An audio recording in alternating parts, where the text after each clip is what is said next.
Good morning church family and friends, అందరూ బాగున్నారా? ఈ యొక్క సమయంలో వాక్యం చదువుకుందాం. యోబు గ్రంథం 28వ అధ్యాయము 20వ వచనము 28వ వచనము. జ్ఞానం ఎక్కడ నుండి వచ్చును?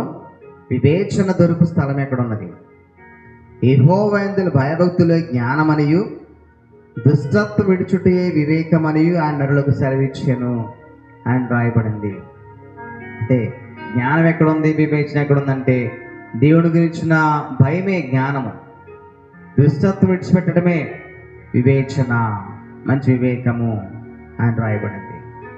కీర్తన గ్రంథం 111 రాయబడింది కదా, దేవుని గురించిన భయమే జ్ఞానము, ఆయన శాసనములు అనుసరించుటయే మంచి వివేచన అని రాయబడింది. కాబట్టి దేవుని యొక్క శాసనాలు మనం అనుసరిద్దాం, దేవునికి ఇష్టంగా జీవిద్దాం. దీవించునుగా.